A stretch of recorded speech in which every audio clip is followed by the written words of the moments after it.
नमस्कार। आज हम एक बहुत दिलचस्प स्रोत पर बात करेंगे। कहानी की शक्ति, डेटा से भावना तक। जी। हम ये समझने की कोशिश करेंगे कि कैसे कभी-कभी तर्क और आंकड़े वो पीछे रह जाते हैं और एक कहानी ज्यादा असर कर जाती है व्यवहार बदलने में। बिल्कुल, ये बहुत होता है। हाँ, तो इसमें एक किस्सा है। एक व्यक्ति है जो अपने छोटे भाई को सुबह जल्दी उठने के लिए मना रहा है। अच्छा। तो पहले तो उसने आंकड़ों का सहारा लिया, जैसे बताया कि भाई 89% सफल सीईओ सुबह 6 बजे से पहले उठते हैं हाँ हाँ, वो सारे जाने पहचाने आंकड़े। और सुबह की उत्पादकता 3 गुना ज्यादा होती है।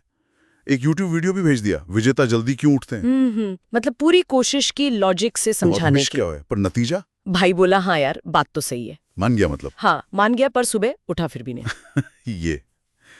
ये बहुत आम है ना। हम सब ने अनुभव किया होगा। लॉजिक समझ आ जाता है पर एक्शन नहीं होता। हाँ, एक्शन नहीं होता। सहमति होना एक बात है और आदत बदलना वो बिल्कुल दूसरी। सही कहा।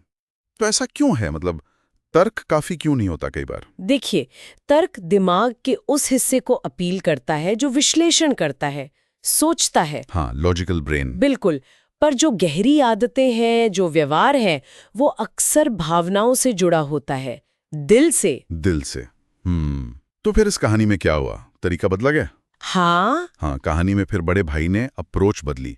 वो भाई के पास बैठा और पूछा, तुझे दादाजी की वो पुरानी अलार्म घड़ी याद है। अच्छा, घड़ी की बात। हाँ, वो सोने वाली 2 घंटियों वाली जो उनकी भगवत गीता के पास रखी रहती थी। ओ, तो ये सिर्फ एक घड़ी नहीं थी, ये किसी याद से, किसी भावना से जुड़ी थी। एग्जैक्टली। फिर उसने बताया कि दादाजी रोज सुबह 4:45 बजे क्यों उठते थे। क्यों। इसलिए नहीं कि उठना जरूरी था या कुछ, बल्कि इसलिए कि ठीक 4:55 पर उनकी खिड़की पर पक्षी आते थे, चहचहाने लगते थे। अरे वाह।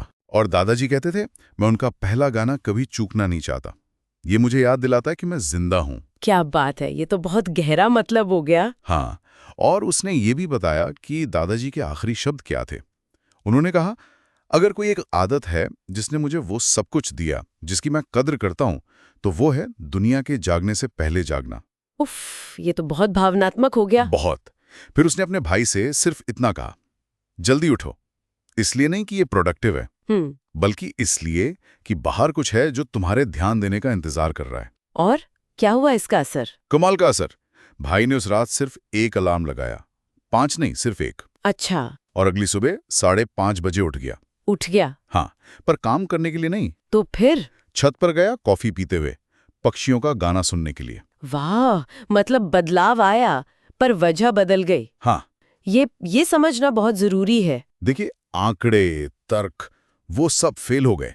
बिल्कुल। लेकिन एक निजी कहानी जिसमें यादें थीं, दादाजी, घड़ी, भावनाएं थीं, जिंदा महसूस करना, वो जुड़ाव, और एक गहरा मतलब था, विरासत, प्रकृति से कनेक्शन, उसने फौरन काम किया। हाँ, जैसे कहानी ने दिमाग के लॉजिक वाले फिल्टर को बाईपास कर दिया। हाँ, और सीधा दिल के क्या ये मेरे लिए मायने रखता है वाले स्विच को ऑन कर दिया। बिल्कुल सही। तो यहाँ से सीखने वाली मुख्य बात यही है, लोग अक्सर सिर्फ तथ्यों या आंकड़ों से प्रेरित नहीं होते। वो भावनाओं से, यादों से और किसी गहरे अर्थ से प्रेरित होते हैं।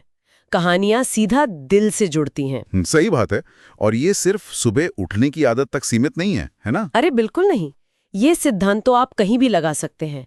लीडरशिप में, हाँ, टीम को प्रेरित करने में, बच्चों को कुछ सिखाने में, किसी को भी कुछ समझाने में। व्यवहार में बदलाव लाना है तो अक्सर शुरुआत दिल से करनी पड़ती है, तर्क से नहीं।